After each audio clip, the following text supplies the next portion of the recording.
Welcome to my channel achieve with astro Sudha. आप सबको astrologer सुधा वाधवा बेदी की प्रेम भरी नमस्ते।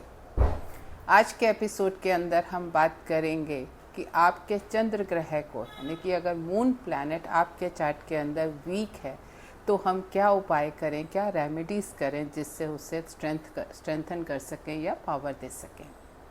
इसके लिए हम ये समझने की कोशिश ज़रूर करेंगे पहले कि अगर हमारा मून क्या क्या प्रेजेंट करता है, किस चीज़ का सिग्निफिकेटर है, कारक है, और कहाँ कहाँ पे अगर ये वीक है तो क्या इफ़ेक्ट करता है, स्ट्रेंथन है तो क्या इफ़ेक्ट करता है, और फिर हम बात करेंगे कि वीक चंद्रमा को हम कैसे छोटे छोटे उपायों से उसे ठीक कर सकते हैं।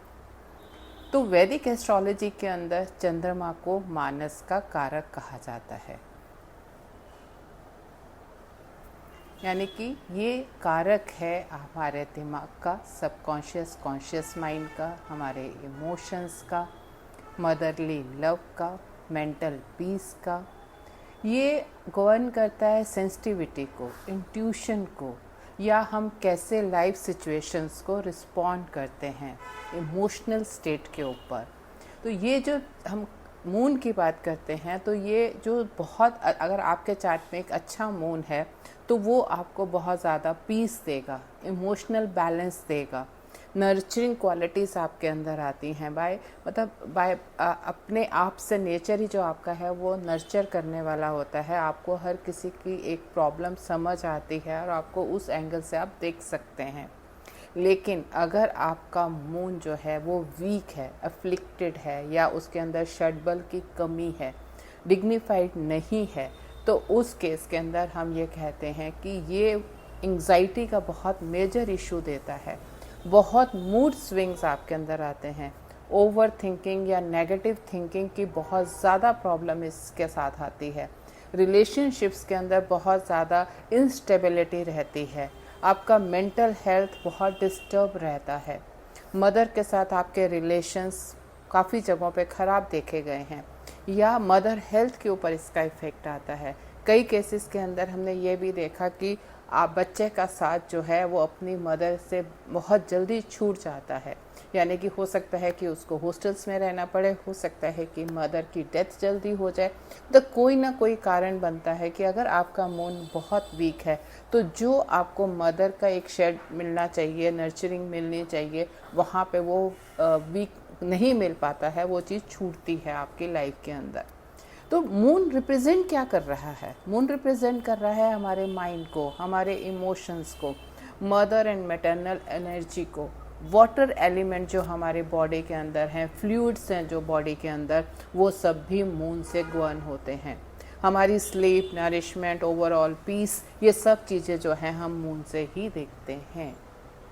अब अगर आपके चार्ट के अंदर मून जो है वो स्ट्रॉन्ग है, अगर उस पर्सन के चार्ट के अंदर, तो उसकी पर्सनालिटी एक काफ़ी काम, कंपैशनेट वाली होती है, बहुत क्रिएटिव होता है वो इंसान, और बिल्कुल ग्राउंडेड एंड कामनेस के साथ किसी भी प्रॉब्लम को वो हैंडल कर सकता है, इमोशंस के ऊपर कंट्रोल रख के वो आगे लाइफ के अंदर बढ़ सकता है। लेकिन अगर आपका चंद्रमा, आपका मून वीक है, तो ये मेजरली जो है डिप्रेशंस कॉज करता है, इनसिक्योरिटीज़ कॉज करता है, डिपेंडेंसी कॉज करता है। जनरली मतलब यू ऑलवेज फील समवन कि जिसके ऊपर आप डिपेंड कर सकें। आपके अंदर कॉन्फिडेंस की कमी हो जाती है। आपको कोई ना कोई हर समय चाहिए जिससे आप पूछ के गाइडेंस लें और आगे बढ़ सकें लाइफ के अंदर। तो जब ये मून वीक है तो ये प्रॉब्लम्स हम मेजरली फील करते हैं। इसके लिए अब हम आगे अपने मून को अगर हमें स्ट्रेंथन करना है तो हम कैसे कैसे इन चीज़ों को हैंडल कर सकते हैं। तो सबसे पहले आपके लिए ज़रूरी है कि रिस्पेक्ट और अपनी मदर का केयर करें। अगर आपके साथ, आपकी मदर के साथ रिलेशन नहीं भी अच्छे हैं, अवॉइड करिए किसी भी तरह के आर्गूमेंट्स को या लड़ाई को, फाइट्स को। एंड जितना हो सके जो एल्डरली एज की वुमेंस हैं उनके रिस्पेक्ट करिए। हो सके तो रोज़ सुबह होके उनके चरण स्पर्श करिए, उनसे आशीर्वाद लीजिए। जैसे जैसे आपकी ब्लेसिंग्स जो हैं मदर या मदरली फिगर्स के साथ बढ़ती जाएंगी, वैसे वैसे आपका जो चंद्रमा है, मून है, वो स्ट्रांग होता जाएगा। सोमवार के दिन आप व्रत रख कर भी, फास्टिंग कर कर भी, स्पेशली अगर वैक्सिंग मून यानी कि जो अमावस्या का मून है उस समय अगर आप ये करते हैं और वो सोमवार के साथ मैच हो जाता है, तो और आप कोशिश कर सकते हैं सनराइज से सनसेट तक का जो टाइम है उसमें इस व्रत को या फास्टिंग को करें। और दिन के टाइम में आप वाइट जो है आइटम्स खाने में ले सकते हैं, यानी कि जैसे दूध हो गया, दही हो गया, चावल हो गए, आप इन चीज़ों को खा सकते हैं और सोमवार का व्रत कर सकते हैं, जिससे भी जो है आपका चंद्रमा जो है वो स्ट्रेंथन होता है। चैंटिंग करके, वाइब्रेशंस क्रिएट करके अपने माइंड में, एनवायरनमेंट के अंदर, अपने आसपास भी जब आप इस तरह के काम करते हैं तो वो बहुत ज़्यादा असर आता है। चंद्रमा का बीज मंत्र अगर आप डेली बेसिस पे, और अगर डेली बेसिस पे नहीं है तो सोमवार के सोमवार 108 बार अगर आप करते हैं तो वो बहुत ज़्यादा आपको इफ़ेक्ट करता है। चंद्रमा का जो बीज मंत्र है वो आप डिस्क्रिप्शन में देख सकते हैं, वहाँ पे ये दे दिया गया है। तो अगर आप डिवोशन के साथ चैंटिंग कर रहे हैं और फेथ के साथ कर रहे हैं तो ये आपके माइंड को बहुत कामनेस देगा, आपके इमोशंस को बैलेंस करेगा।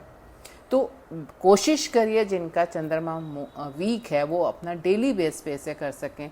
अगर नहीं हो पाता तो मंडे टू मंडे इसे ज़रूर करें। चैरिटी डोनेशंस भी जो हैं इस चीज़ को बहुत ज़्यादा आपके लिए काम देती हैं।